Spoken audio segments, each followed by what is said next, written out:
and want to succeed.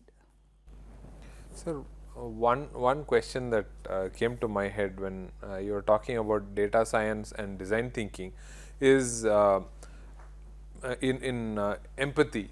We try to identify this one typical person. So we come across a problem. We come across this typical person who's going through this situation. So we assume that many more may have this problem.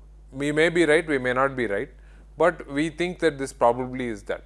Now, using the elements of data science, can we make ourselves more certain that yes, this is a typical problem that many of them are facing, not just the one or two that I have seen, because humanly I can see one or two of them maybe, but more how do I make sure of that? Can data science contribute in this aspect, sir? Yeah. So it can. I will give you a live example of how I use data science and bring in the concept of design thinking. I do not want to get into the specific details. I will give you a macro level details which can be put into the public domain as well. One of the years, about 5 years back or something like that, 5-6 years back, while we were conducting our national exam, there was one center in Delhi, okay, and this center, there was a bridge that collapsed near the center. We have a requirement that all students should reach the venue, the exam center 2 hours before the exam. Exam is at 2 o'clock, their reporting time is 12, because you got a process and then you get in. I am talking about those times when we did not have an online exam. Today my SNAP exam is online. That time it was paper based, 7 years back or something like that. So I can tell that now. So there was a bridge work going on. I do not say the bridge collapsed, the work there. So some part of it fell, no injuries, which was not there in the media, but yes, it blocked the road. And you know, when there is a construction that is happening, these road blockages are all common. Many students there could not reach the venue because of this road block. They had to take a very long route to reach this destination to take up the exam. Okay, 2 o'clock the exam started. The strength of the center is about 5,000-6,000, big, very big center. There were students who came in, exam started. How many came in? We do not know. Okay, 2:30 frantic calls to the person. I was not in charge then. A person who was in charge of the exam telling what to do. There are about 600-700 parents who get out the place telling, allow us, not our mistake, we were on time, road was closed, blah blah, they did not know what, calls coming in, they told okay, leave them. So a group of, we do not know, could be about 1,000-2,000 students enter the hall at 2:30 and started taking the exam. Okay, done. It is a 2-hour exam, 4 o'clock the exam gets closed.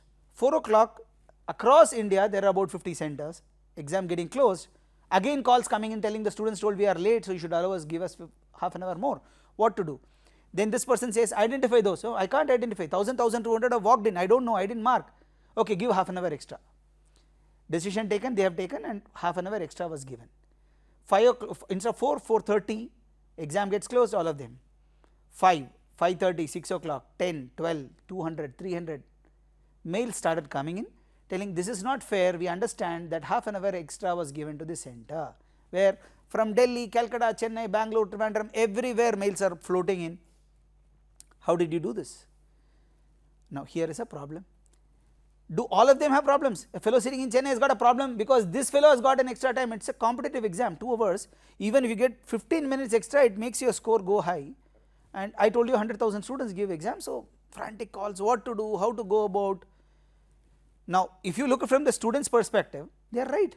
I gave the exam in Chennai, it is not my mistake. If I would have given in that center, I would have got half an hour extra. I am talking about a student who entered the hall at 2 o'clock. So their only angst was, those people who entered the exam at 2 o'clock also got half an hour extra. Those who entered at 2:30 got 2 hours, that is fine, but we do not know how many. Did the exam start at 2? Yes. Were there students? Yes. How many? More than 2,000, 1,000, 1,500, we do not know, which means 1,000 to 1,500 of them have got extra time. Is this fair? Now 700 mails, that is all. Next day another few. So possibly 700-800 mails. 100,000 students, 700 mails, you can ignore. It is not even 1% of the data, isn't it? 100,000 students, 10% is 10,000 students, 1% is 1,000 students, 700 is not even 1%. So from a data angle you can say not needed, leave it, we could have taken the stand. But from a customer angle, is that right? Ask your conscience. if my own child, I keep telling this, I started this, if I took the exam, let us assume I took it at Bangalore and I gave, and I knew that there were students in Delhi who got extra, is that fair on me? So it is not about just taking the percentage and going. Okay, now say it is not fair. So there was a high level committee and told it is not fair, we will have to find out. Okay, find out who entered the exam on time, no data available. Now going into the data science part of it. We know how many students took exam in Delhi center. We know how many students took in Bangalore, Chennai. We know the macro level data which is there. But in that Delhi center, we do not know how many started on time and how many started late. Okay, now data science coming into it. Going with hypothesis. There is no significant difference between the average mark scored by student in Delhi in comparison to the average score by any student outside Delhi. It is a hypothesis. You have to do a statistical test here. Do the test, find out, it says there is significant difference. Okay, so we understood that there is a significant difference, statistically proved that there is a significant difference in the average score of people in Delhi and outside Delhi. Okay, what can we do this for this? We thought, okay, let us increase the score of all students outside Delhi. Possible, it is in our hand. Yes. By how much? 0.25. Again 0.25. Till the time, run the test, till we get the hypothesis telling that there is no significant difference between people who gave the exam outside Delhi and Delhi. So after increasing it about 4 times or 4.5 times, that is 0.25, 0.25, 0.25, iteration goes, after 4th or 5th iteration we got this result that now there is no significant difference. Okay. But this has to be vet, so we created a jury, showcased everything to a jury along with people who are legal experts telling this is what you have done. Then comes up, let us think from all the point of view. They told, is this fair? Okay, now I ask myself, I am a student outside Delhi, is it fair? Yes. Why? Because I got possibly 1.25 marks extra, happy, great. Let us take students in Delhi, those who started the exam on time got half an hour extra, just is done. Those who came late should not have attended the exam, allowed, just is done, all parties happy, right. So outside Delhi, outside all happy, those who were in Delhi got for half an hour extra, they are not going to make any noise because they got, and statistically it is proved that average is high.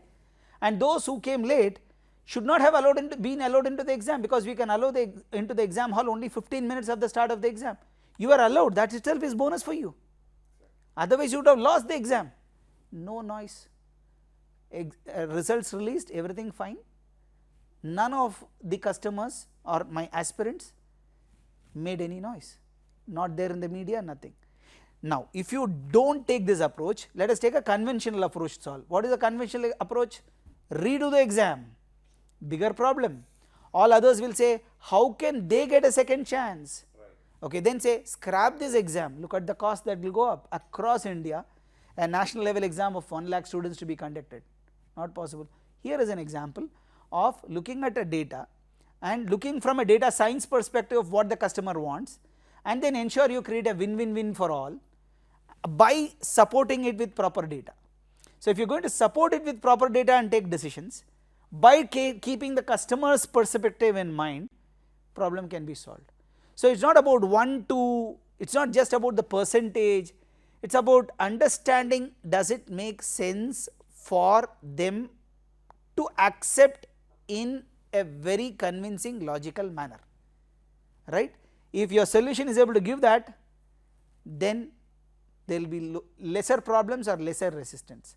Last but not the least, I am sure 20% of them will be still dissatisfied with what happened, but the Pareto principle remains. You can only satisfy 80% of people always, the 20% will always remain dissatisfied, right.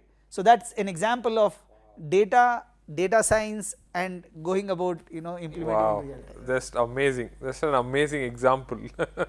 Oh wow, I learned, I wish I can, I mean this is my pet, let's say wish, that I want to attend one of your classes. You have really piqued my interest to do that.